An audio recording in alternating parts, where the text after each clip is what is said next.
Assalamualaikum warahmatullahi wabarakatuh. Semoga teman-teman semua dalam keadaan sehat dan semangat dalam menjalani keadaan yang sekarang ini. Di pertemuan kali ini kita akan melanjutkan pembahasan tentang bab Indonesia sebagai poros maritim dunia. Materi yang akan kita bahas adalah potensi dan pengelolaan sumber daya kelautan Indonesia. Potensi sumber daya kelautan Indonesia ini dapat menjadi sumber daya terbarukan, tidak terbarukan, dan jasa. Sumber daya perikanan.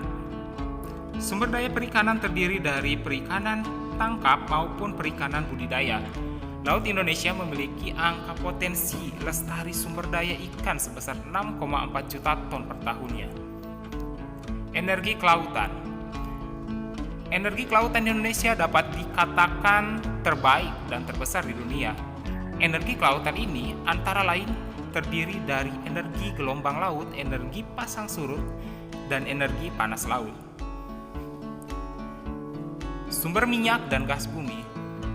Minyak dan gas bumi memiliki peranan strategis dalam pembangunan nasional. Sekitar 70% cadangan minyak dan gas bumi Indonesia terdapat di kawasan pesisir dan lautan.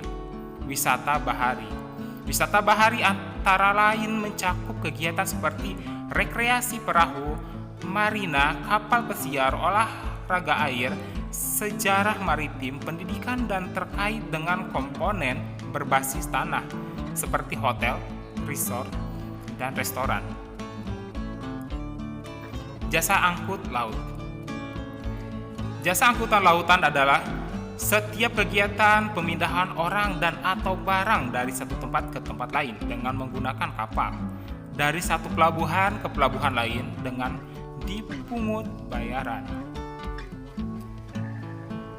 Alur Laut Kepulauan Indonesia atau sering disingkat dengan ALKI dapat dipergunakan sebagai alur laut yang memungkinkan kapal-kapal asing untuk berlayar melalui sea lanes dengan cara normal bagi kapal selam yang berlayar di bawah air dan hak terbang bagi kapal terbang yang bukan kapal terbang sipil. Pengelolaan sumber daya kelautan Indonesia. Pengelolaan sumber daya kelautan Indonesia dapat dilakukan antara lain sebagai berikut.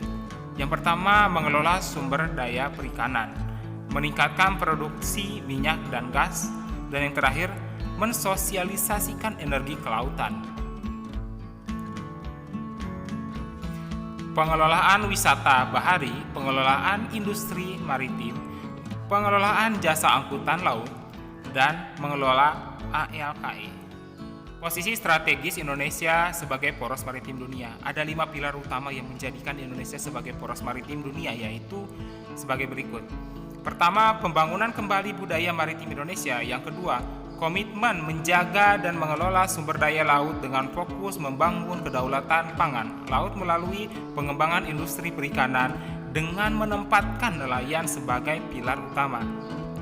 Yang ketiga, komitmen mendorong pengembangan infrastruktur dan konektivitas maritim dengan membangun tol laut, pelabuhan laut, logistik, dan industri perkapalan, serta pariwisata maritim. Yang keempat, diplomasi maritim yang mengajak semua mitra Indonesia untuk bekerja sama pada bidang kelautan. Yang terakhir, pembangunan kekuatan pertahanan maritim. Terima kasih sudah menyimak materi kali ini. Sampai bertemu lagi di materi selanjutnya. Wassalamualaikum warahmatullahi wabarakatuh.